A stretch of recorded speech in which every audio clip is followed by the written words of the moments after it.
Nowadays, oversimplified logos are everywhere. Believe it or not, it's more memorable. But a lot of people seem to hate that.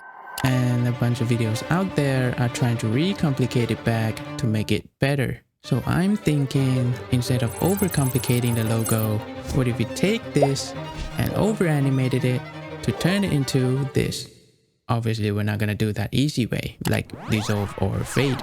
That's too beginners. So first thing we're gonna need is the logo. We need the old one and the new one. And before we start messing with the logo, we need to create a story to introduce our logos. Since Starbucks is all about coffee, I think I'm going to make our animation around that. So we gonna need some kind of coffee beans. I think this one could work for now. I'm gonna insert that into our program and resize that a bit. Then I will add some shadow to make it more realistic. Then we're gonna need to figure out a way to transform our coffee into our logo. So first thing, I'm gonna need to keyframe the size of the coffee beans to make it feel kind of like it was popping out from the screen. Then the position to make it more lively. And then I'll smooth it. Also, I'm gonna keyframe the angles of the coffee beans to make it rotate along with the animated path. Then I will ease all the curves so that it's not a boring linear. At the end of that, I will stretch it out a bit so that when we do our transition, it will be more dynamic. This time, I will ease out the curve. So it will have a little bit of stretching at the end and ready to be morphed into whatever we're gonna do next. Then I think we can make it kind of like it's being extracted into an espresso shot. So we're gonna need to create some kind of liquid shape, like a dropping water shape. But since Davinci cannot create a tapered line, there's only one way I can easily create that. I will use a paint node and connect it with my pen tablet. Then set the brush size to pressure. Then paint each frame one by one. At the end of our coffee bean, I will turn the opacity down so that we can have a smoother transition into our espresso shots. Then I will make a guideline for our painting. We don't have to be precise right here, we can fix that later anyway. Then I will roughly paint each frame to see the overall flow for our espresso shot. It's coffee, I promise. You just need to trust the process. Then I think we can make it kind of like it's pouring over and turning into our logo. Right now, the painting worked just nice and smooth. And then it was at this moment where everything took a turn for the worse. Editing with this was an absolute nightmare. The first thing I noticed was the software always crashes every 5 minutes if I paint while recording the screen. So I'm gonna need to stop recording and turn off some of the notes that I don't need right now and do everything I just said all over again. Once the painting is done, again, do not worry about the painting just yet, we will fix that later. And then I'll add a mask paint into our logo to make our logo appear when the coffee is poured over. The next step, I feel like we need some kind of drinks that represent Starbucks. So Starbucks iconic drinks. Famous drinks. I remember this one, Starbucks has their, patents? Copyrights, trademarks, whatever, which only Starbucks can use this name. So I will need to search for these drinks, PNG. I think we can use this one, and with the power of Photoshop, we can easily remove the logo on the drink and then we can replace with our logo instead. We can then now take that into our program. I think right here we can change our background color to match the drink. I'm gonna also add a mask paint to animate our background. Then we can keyframe the size of the logo along with the position to replace the old one.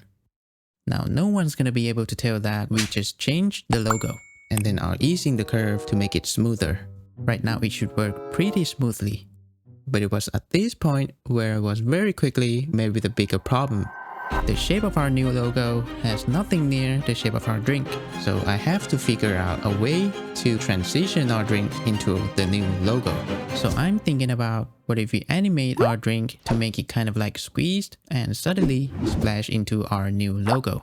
And there's only one easy way we can do that, is using a warper to warp our drink and make it feel like it's being squeezed. Then we can keyframe the warper and add some point. Then we're gonna warp it as realistically as possible. Just like that. That's the best I can do. Then after that, we're gonna need to transition it into our splash animation. So I will resize it to make it really big. Also at the end of it, I will keyframe the opacity down just to make it kind of like dissolve. Then again, I will ease out all the curves to really emphasize that squeeze. Then with our new logo, we can animate the size to match the old one. Then again, I will use a warper to match the shape of our logo. And we need to animate it to match each frame.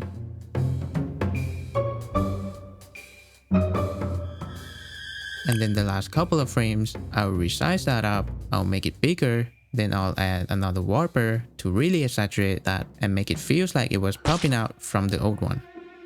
Then to really make it believable that it was popping, I'll play with the size of our new logo, and this is what it looks like right now. Not bad, isn't it? I think we can redo the warper to warp around the face of the, what is it? Mermaid, siren, yeah. Finally, the last part, we will do the same with the beginning of our video, which is painting and painting. Right here, I will play along with the design that can really emphasize that splashing effects.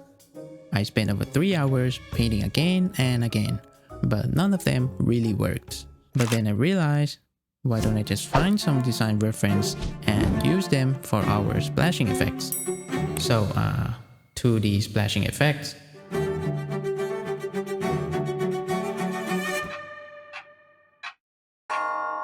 After 2 hours of finding some reference to use, I finally found the one that I could use for our animation, but then it was right here where I messed it all up. I very quickly headed into Davinci and painted that. And I forgot to press the record, so we're going to need to continue right here. One thing that I've learned painting in Davinci, since Davinci is pretty limited for their paintbrush, I will need to paint some random splash and erase it back to create some specific shape. Once everything is done, I will go back and add some shadows to whatever we just painted to turn that flat piece of art into a world-class art. We are almost there. Eventually, my Davinci crashes again. But luckily this time, I have turned on the live save, which I guess I don't have to repaint all of that again. Then of course we have shadows. We're gonna need to also add highlights to our painting.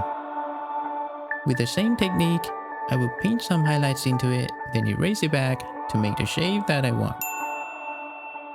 Now with all the hard work we just done, and then with some final rendering, with a little bit of motion blur, this is the result.